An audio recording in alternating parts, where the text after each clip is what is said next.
बिस्मिल्लाहिर्रहमानिर्रहीम। ख़वातीन हज़रात अस्सलामु अलैकुम। आप देख रहे हैं यूट्यूब चैनल, मैं हूं इम्तियाज़ अहमद तारड़।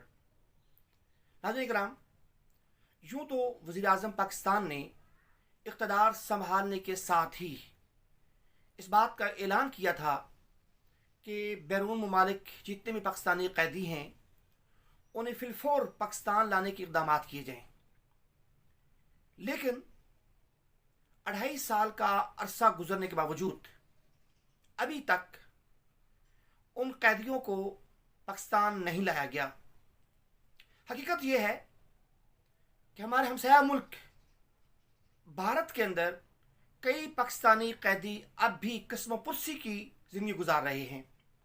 भारतीय जेलों में कैद पाकिस्तानी अपनी ज़िंदगी के दिन गिन रहे हैं। उन्हें इस बात की कोई उम्मीद नहीं है कोई इस अजियत से, इस तकलीफ से और इस अंधेर नगरी से उन्हें कब निजात मिलेगी। बस उनकी नज़रों के सामने हमा वक्त मौत रक्स कर रही है, उन्हें मौत नज़र आ रही है। भारतीय जेलों में कैद पाकिस्तानी कैदियों की पुरअसरार हलाकतें शुरू हो चुकी हैं। 5 कैदी पुरअसरार तौर पर गुजरात की जेल के अंदर शहीद हो चुके हैं, जबकि गुजरात ही की जेल में मजीद 20 पाकिस्तानी कैदियों की जानों को भी शदीद खतरात लायक हैं। गुजरात में मौजूद एक नामवर सहाफ़ी ने बताया कि गुजरात के हाई सीक और टी हरासत मराकज़ में 5 पाकिस्तानी कैदी सिर्फ 3 माह में उनकी हलाकतें हुई हैं। नवंबर 2020 से लेकर जनवरी 2021 तक। और इनकी मौत को क्या कहा गया है? भारत ने यह रिपोर्ट की है कि ये पागलपन का शिकार हो गए थे और अभी तक उनकी पोस्टमार्टम जो रिपोर्ट है वो भी जारी नहीं की। और रिपोर्ट जारी करने के बाद अगर रिपोर्ट जारी की जाती तो उसमें हकीकत सामने आ सकती थी, लेकिन अभी तक रिपोर्ट सामने नहीं आई। बल्कि रिपोर्ट में ये लिखा हुआ है कि इन्हें कोरोना हुआ था। और ये सबसे बड़ा आसान काम है, किसी मुखालिफ को मौत के घाट उतारना हो, किसी को तकलीफ पहुंचानी हो, तो वहां पे लिख दो कि भाई कोरोना का शिकार हुआ था। हकीकत ये है कि उनके इलाज की हिस्ट्री जो है अभी तक वो भी मीडिया को नहीं दी गई और इन कैदियों का बाकायदा तौर पर कोई इलाज भी नहीं हुआ। हालांकि जो हरासती मराकज़ हैं भारत के अंदर, वहां पर मेरे नफ्सियात भी मौजूद हैं, वहां पर डॉक्टर्स भी मौजूद हैं, वहां पर और भी बड़े अहम अफराद मौजूद हैं। आज तक किसी भी पाकिस्तानी कैदी को ना तो मेरे नफ्सियात के पास ले जाया गया, बिलफर्ज अगर वो पागलपन का शिकार हुए तो क्यों हुए, वजूहात क्या थी, आया उन वजूहात का जायजा लिया गया? एक बात। दूसरी बात यह है, अगर वो कोरोना का शिकार हुए तो उनकी रिपोर्ट किधर है? पहले हकीकत यह है कि भारत के पास कोई भी ऐसी चीज नहीं है जिससे वो साबित करे कि पाकिस्तानी कैदी कोरोना का शिकार हुए या फिर पाकिस्तानी कैदी जो है वो पागलपन का शिकार हुए। हकीकत यह है कि भारतीय जो मराकज़ हैं वहां पर पाकिस्तानियों को तशद्दुद का निशाना बनाया जाता है, उन्हें मारा जाता है। और ऐसा तशद्दुद कि जो इंसान को मौत की जानब धकेल देता है। इंडियन इंटेलिजेंस और की जानब से कोई रद्द अमल कुछ भी नहीं आया, उनके तहफ़्फ़ुज़ात कुछ भी नहीं है। बस सिर्फ उन्होंने ये कहा है कि भाई बस कोरोना हुआ था, और फिर ये कहा है कि भाई वो पागलपन का शिकार थे। इतना कड़ियल जवान कैसे मर गया? बहुत सेहतमंद हालत थी उनकी। भारतीय जो लिखारी हैं, जो साफ़ी हैं, जो इंसाफ का दामन हाथ से नहीं जाने देते, उन्होंने लिखा है कि उनकी सेहतें अच्छी थी, उनकी उनके मेयार ज़िंदगी बड़ा अच्छा था और वो कोई पागलपन का शिकार नहीं थे। भारत ने जानबूझकर उन्हें कोरोना का मरीज वो डिक्लेयर किया। भारत ने जानबूझकर उन्हें पागलपन कहा। हालांकि हकीकत यह है, आज तक पाकिस्तानी एम्बेसी या उन शुहदा के लवाकीन को कोई रिपोर्ट नहीं दी गई। पोस्टमार्टम रिपोर्ट है, कोई नहीं दी गई। ये एक इंतहाई अफसोसनाक अमर है। पाकिस्तान की एजेंसियां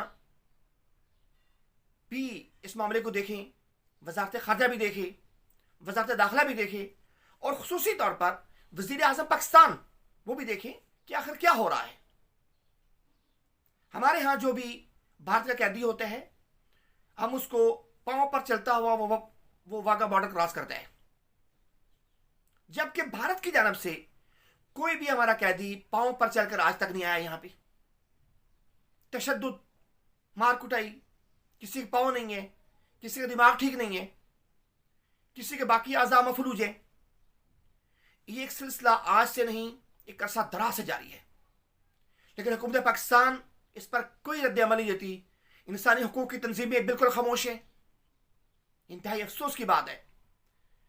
भारत की जो एजेंसियां हैं, इंटरोगेशन जो अफसरान हैं और बाकी जो उनके एक्सपर्ट हैं, वो कैदियों से तफ्तीश ऐसी करते हैं कि वो जानलेवा होती है। ठंडे पानी के गोते, ठंडे पानी में उनको लिटा देना, बर्फ के सलों पर रखना और उसके अलावा नाखून छीन लेना, अजियतनाक तकलीफ देते हैं। मकसद क्या होता है कि आप ऐसा करें कि पाकिस्तान में जाकर हमारे जासूस बन जाएं।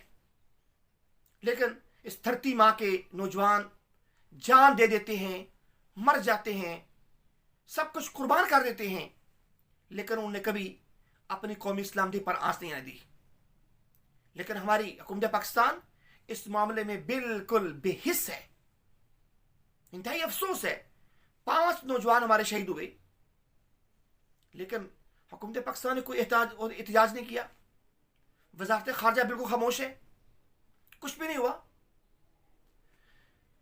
देखिए, सदाकत अली शहीद हुआ 18 नवंबर को 2020 को वाक़या हुआ, जिसकी खबर अगले रोज गुजराती मीडिया में आई और चुनिंदा जो मीडिया थे उनने उस खबर को शाया किया। फिर तीसरे पाकिस्तानी 32 साल अब्दुल रहीम, उसकी अफसोसनाक मौत हुई। और फिर 2 दिसंबर को, फिर उसके बाद एक चौथे पाकिस्तानी, उन्हें भी ज्वाइंट इंटरोगेशन सेंटर में उसकी शहादत हुई है 11 जनवरी को। ये वाकया तसलसल के साथ हो रहे हैं और 5वें पाकिस्तानी का नाम अभी तक जाहिर नहीं किया गया। ये इंतहाई अफसोसनाक अमर है कि आप कहेंगे भाई वो पागलपन है, कोरोना हो गया, उसको सांस की तकलीफ थी, दौरान तफ्तीश वो मारा गया। ऐसा नहीं है। दर हकीकत ये वो जो पाकिस्तानी है, ये वो पाकिस्तानी है जिन्हें भारतीय सिक्योरिटी फोर्सेस ने गैर कानूनी तौर पर सरहद पार करने के इल्ज़ाम में गिरफ्तार किया था। इसमें कुछ ऐसे थे जिन्हें फॉरेन पासपोर्ट एक्ट के तहत मुकदमा दर्ज हुए और कुछ ऐसे थे जिन्हें वैसे पकड़ लिया। हालांकि ये वो लोग थे जिन्हें हुकूमत पाकिस्तान ने कहा कि इनका दिमागी तवाज़ुन दुरुस्त नहीं है, ये बॉर्डर क्रॉस कर गए। होना तो ये चाहिए था कि भारत इन कैदियों को वापस कर देता, उनके दिमागी तवाज़ुन को देखता, जांच करता, लेकिन उसने ऐसा भी नहीं किया, बल्कि उन्हें अपने पास रखकर तशद्दुद करके उनसे ये बात साबित करने की कोशिश की कि आप जासूस हैं। एक इंतहाई अफसोसनाक, दर्दनाक पहलू है। पाकिस्तानी सफारतखाना बिल्कुल खामोश है, कुछ भी नहीं कर रहा। दफ्तर खारजा का रद्द-ए-अमल नहीं आया। तो गुजारिश है वज़ीर आज़म पाकिस्तान इमरान खान साहब से, आप तो ये कहते थे कि जो पाकिस्तानी बाहर जेलों के अंदर कैद हैं मेरे दिल के इंतहाई करीब हैं। आपने मोहम्मद बिन सलमान की आमद पर कहा था उन कैदियों को रिहा कर दें, तो ये भी हमारे कैदी हैं, आप इनके भी वज़ीर आज़म हैं, खुदा रहा इनका कुछ ख्याल करें, वज़ारत खारजा ख्याल करें, इन्हें वापस लाने की कोशिश कीजिए। NGOs आगे बढ़ें ताकि वहाँ पर पाकिस्तानियों की इस तरह शहादतें ना हों। आगे बढ़िए और अपना फ़र्ज़ अदा कीजिए, ताकि हमारे नौजवान, हमारे भाई जो बेगुनाह वहाँ पे कैद हैं, उनकी रिहाई का बंदोबस्त हो सके। अपना बहुत ख्याल रखिएगा। अस्सलामु अलैकुम वरहमतुल्लाह वबरकातुहू।